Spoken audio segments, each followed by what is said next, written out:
Nah, kalau sudah ngobrolin orang tua, leluhur, dan lain-lain, peninggalan masa lalu, saya termasuk yang kagum. Cara hidup mereka, budaya mereka, dan lain-lain. Nah, orang tua kita dulu sering juga memberitahukan bahwa gempa itu terjadi karena ada ular yang bergerak. Ini nggak main-main juga sebenarnya pemikiran seperti itu. Kalau kita lihat ini, misalkan ini lempeng Indonesia ya. Nah, di sebelah bawahnya Sumatera, bagian gelap ini terus ke arah bawah. Ada pulau-pulau kecil ya, ke arah Pulau Jawa, Bali, NTB, Pulau Sumba, dan seterusnya ke atas, ke arah Sulawesi, dan seterusnya. Mungkin itu maksud dari orang tua kita dulu, ular yang bergerak. Jadi ketika lempeng samudra, lempeng benua ini saling bertubrukan, kemudian bergerak, maka akan ada efek yang ditimbulkan, yaitu gempa, kemungkinan besar ada tsunami, dan yang lain-lain. Dan gejala-gejala tektonik lain yang mungkin bisa terjadi. Pernah dengar tentang ular falak yang informasinya dia akan muncul di akhir zaman. Nah, kemarin buka-buka Google Earth ternyata ada sesuatu penampakan yang cukup aneh. Nah nih, Tapi kok ini bisa sih? yaitu ini Amerika, benua Amerika. Apa mau dilihatkan, Iya, video-videoin? iya ini videoin. Ini Kanada, ini Amerika, ini Meksiko, terus ke bawah, ini Brazil, bubuhannya. Nah ini dia. Kalau ngeliatin ini jadi serem. Liatin. Ini seperti bentuk kepala ular. Kelihatan kan? Ada mata, mulut, dan ini besar banget ukurannya. Bentuk badannya mengarah ke Samudra Pasifik ke Atlantik ini ya. Samudra apa? Wah, Samudra Pasifik. Ke arah Samudra Pasifik bentuk badannya. Kalau di Islam, ular falak itu ular yang sangat perkasa, bahkan bisa memakan bumi, tahan api dan seterusnya. Dan ini memungkinkan. Ini kalau memang sesar, orang geologi melihat, terus ini sesarnya bergerak, ini nggak main-main ini.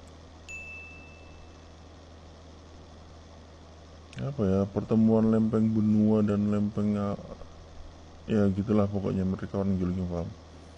Mungkin kalau ada teman-teman yang tahu riwayat yang lebih jelas terkait dengan ini, bisa dikasih tahu. Ada di Chile bagian selatan tembus ke Antartika. Nah, sampai di video kedua nih. Jadi kita ada beberapa koreksi dari video pertama. Yang pertama, ini sebutannya bukan sesar. Ini subduction zone atau zona tubrukan antara dua lempeng, baik itu samudra dengan benua, atau benua dengan benua, atau samudra dengan samudra. Itu yang pertama. Yang kedua adalah ular falak itu bukan dari pengetahuan Islam ya, tapi dia dari mitologi Arab yang kemudian masuk ke dalam cerita 1001 malam. Oke, itu koreksinya. Nah, terkait dengan subduction zone, kalau kita lihat di sini, nah daerah yang gelap ini adalah zona tubrukannya. Kalau di sini berarti dua lempeng samudra yang saling bertubrukan, antara lempeng Pasifik dengan lempeng Atlantik. Ini Atlantik sebelah kanan sini ya. Nah, terbentuklah ini. Nah, yang warna gelap ini itu zona tubrukannya. Kita zoom lebih dekat lagi. Ini menarik banget loh teman-teman. Lihatin.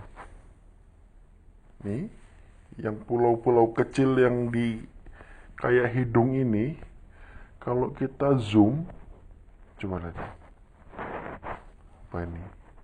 Internetnya bagus nggak? Nah,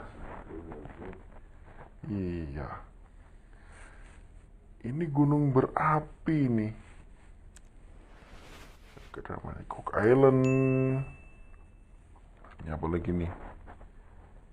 Bristol Island.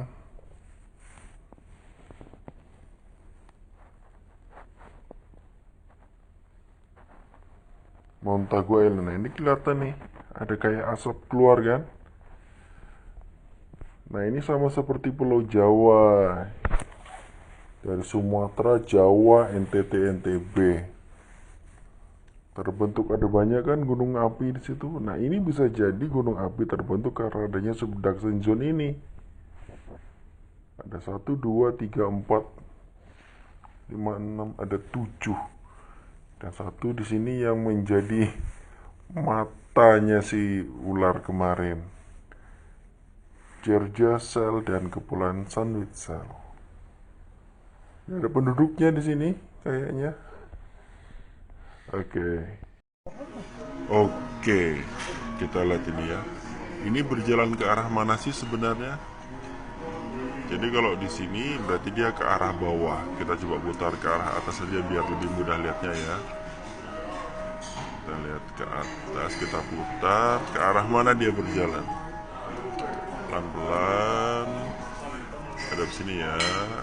Oke, pas.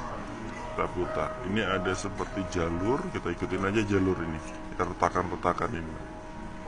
Kita liatin terus. Samudra Hindia.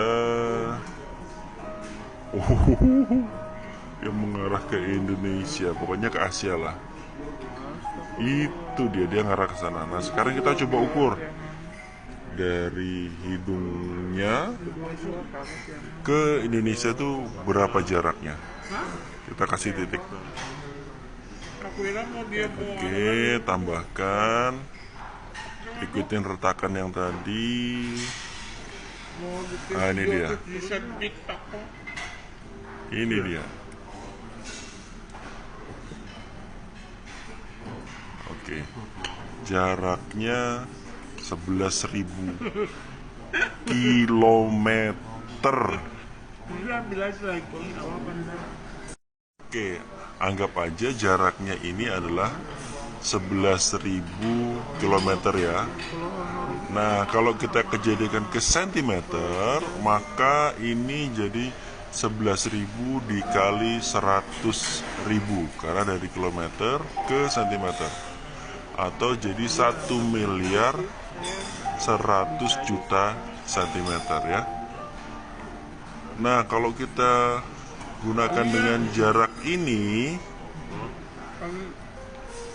yang 11.000 tadi, atau 1.100.000.000 kilometer, dengan kecepatan sisi ini ke arah kepulauan Indonesia, anggap aja dengan kecepatan 10 cm per tahun, maka dia memerlukan sekitar tadi itu 1.100.000.000 cm dibagi 10 cm per tahun, maka dia perlu waktu 110 juta tahun agar dia sampai di sini tuh hidung ularnya. Oke.